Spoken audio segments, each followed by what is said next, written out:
ಬೆಟ್ಟದ ಮೇಲೊಂದು ಮನೆಯ ಮಾಡಿ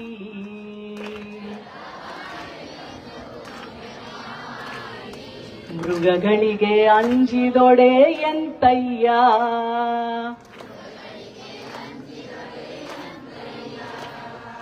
ಸಮುದ್ರದ ತಡಿಯಲೊಂದು ಮನೆಯ ಮಾಡಿ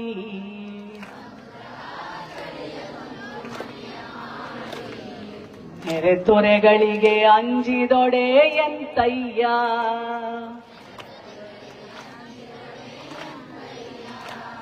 ಸಂತೆಯೊಳಗೊಂದು ಮನೆಯ ಮಾಡಿ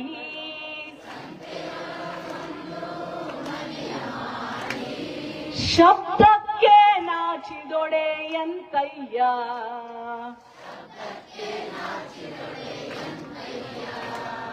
ಚನ್ನ ಮಲ್ಲಿಕಾರ್ಜುನ ಕೇಳಯ್ಯ.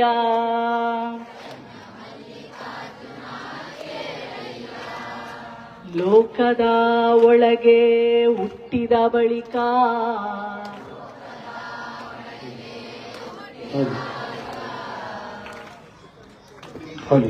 ಸ್ತುತಿ ನಿಂದನೆಗಳು ಬಂದಾಗ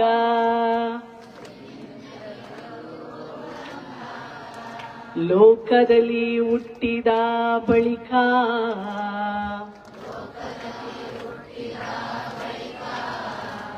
ಸ್ತುತಿ ನಿಂದನೆಗಳು ಬಂದಾಗ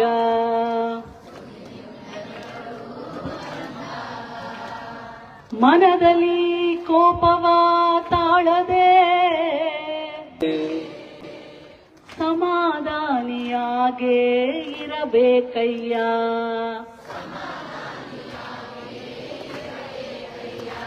ಚನ್ನ ಮಲ್ಲಿಕಾರ್ಜುನ ಕೇಳಯ್ಯ.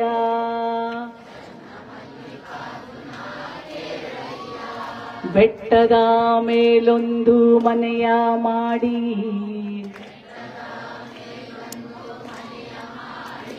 ಮೃಗಗಳಿಗೆ ಅಂಜಿದೊಡೆ ಎಂತಯ್ಯ.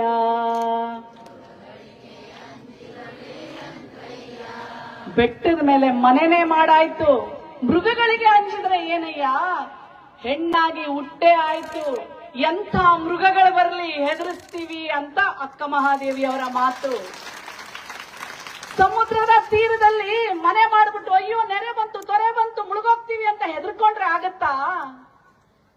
ಸಂತೆಯೊಳಗೆ ಮನೆ ಮಾಡಿ ಶಬ್ದ, ಅಲ್ಲಿ ಸಂತೆಯಲ್ಲಿ ಮಾರಾಟ ಆಗ್ತಾ ಇರುತ್ತೆ, ಜಗಳ ಆಗ್ತಿರುತ್ತೆ, ಕಳತನ ಆಗ್ತಿರುತ್ತೆ, ವ್ಯವಹಾರ ನಡೀತಾ ಇರುತ್ತೆ, ಅದಕ್ಕೆಲ್ಲ ಹಂಚ್ಕೊಂಡ್ರೆ ಆಗತ್ತೇನಯ್ಯ? ಸ್ತುತಿ ನಿಂದನೆಗಳು ಕೆಲವರು ಹೊಗಳ್ತಾರೆ ನೋಡಿ. ನನ್ನ ವೇದಿಕೆಯಲ್ಲಿ ಕೂಡಿಸಿ ನಾಗಲಕ್ಷ್ಮಿನ ಹೊಗಳಿದ್ದು ನಮ್ಮ ಅಣ್ಣ ಹೇಳ್ತಾ ಇದ್ರು, ಬರೀ ಲಕ್ಷ್ಮಿ ಅಲ್ಲ ನಾಗಲಕ್ಷ್ಮಿ ಅಂತ.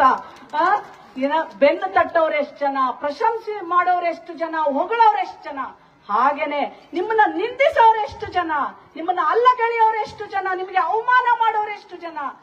ಎರಡನ್ನೂ ಸಹ ಹಿಗ್ಗದೆ ಕುಗ್ಗದೆ ಒಂದೇ ರೀತಿಯಲ್ಲಿ ನಮ್ಮ ಹೆಣ್ಣು ಮಕ್ಕಳು ತಗೊಂಡಾಗ ಮಾತ್ರ, ಗಂಡ್ಮಕ್ಳು ತಗೋಬಹುದು, ಯಶಸ್ಸು.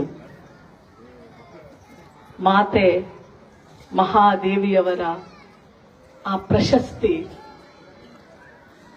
ನನಗೆ ಕೊಟ್ಟಿದ್ದಾರೆ. ಆ ಪ್ರಶಸ್ತಿ ತಗೊಂಡ ಮೇಲೆ ನನ್ನ ಜವಾಬ್ದಾರಿ ಇನ್ನೂ ಜಾಸ್ತಿ ಆಗಿದೆ.